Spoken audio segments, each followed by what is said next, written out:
Derek and Kathy Kidd will be in the audience tonight. Their son Sebastian died from an overdose after taking a pill that was unknowingly laced with fentanyl.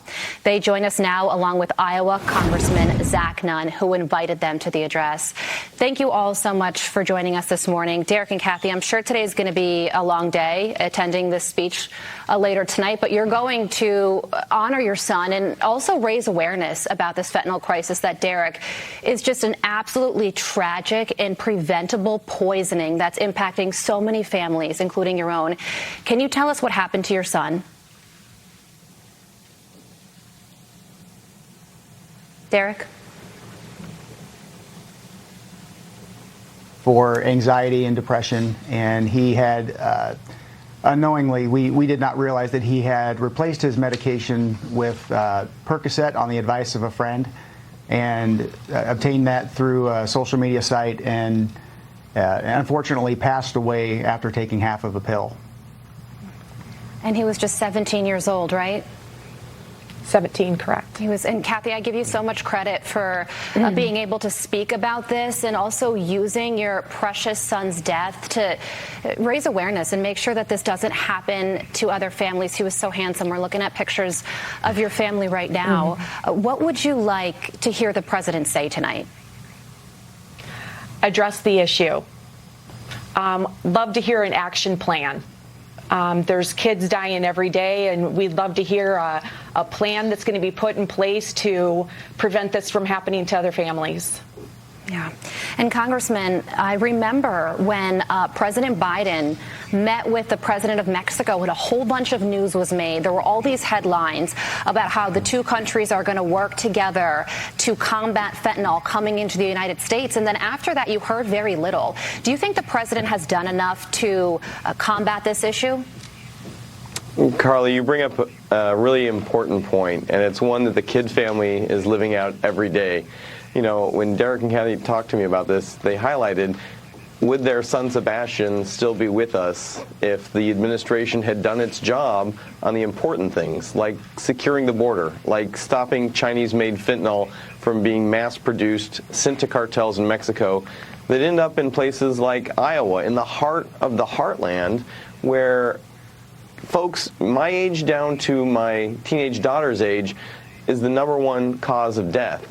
So we have not only looked at the president to do more, as Kathy just highlighted, there needs to be an action plan for those big challenges. And the reality is, if the president can't get the big things right, then getting those hard things right at the local level, helping kids who are dealing with, in Sebastian's case, anxiety or depression, and treating the challenges, we're not going to be able to address it until we get our southern border not only secure, but stop the influx of the deadly fentanyl coming from China through Mexico. Yeah, and I know that this is a big issue in Iowa, and it's something that you've been working to address throughout the time you've been serving in Congress.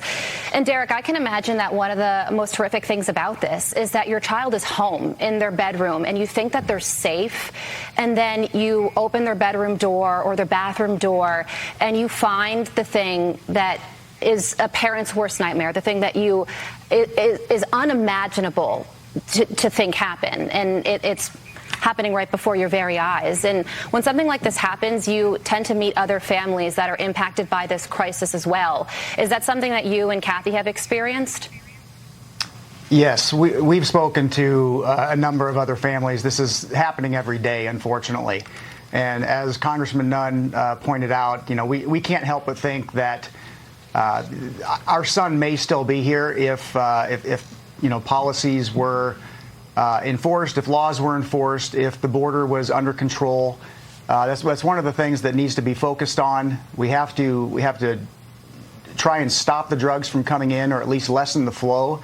Yeah. But that's just part of the problem. We have to focus on the mental health resources, the lack thereof, and make sure that they're available, and not only make sure that they're available, but make sure that people realize that they are there. We've had some issues with people not understanding what's actually available to them. And then on top of that, it's the education. The education amongst our youth, but also the education amongst the adults. One of the things that we're running into is, even though this has been out there for years and years, there are so many people that still don't realize, one, that the fentanyl crisis is real and it's here, and two, how it ties in with the mental health issues. Yeah. And we have to get a firm understanding of all of that in order to combat this. You're right. This is a complex problem, so it's going to take a lot of different things to save lives and make sure that there are fewer teenagers that die as a result of this. Kathy, before we let you go, we're looking at pictures of your son. We saw the picture of him with his headphones and his dog laying down, hanging out here with a baseball hat on. Can you tell us about him? What was he like? He was a great kid. You can tell from his smile, he could light up a room. He was an athlete. He loved soccer. He played the saxophone in band. And of course, he loved giving his sister a hard time daily. So he was a teenage boy. He was, supportive, through and through. uplifting, and truly kind-hearted, a kind-hearted soul who loved soccer and played football and liked to go to the skate park as well. I'm reading. Yeah. Kathy Derrick, Congressman, thank you so much for joining us and talking about your son and shedding some more light on this issue that desperately needs it. Thank you for joining us. Thank you. God bless. Absolutely.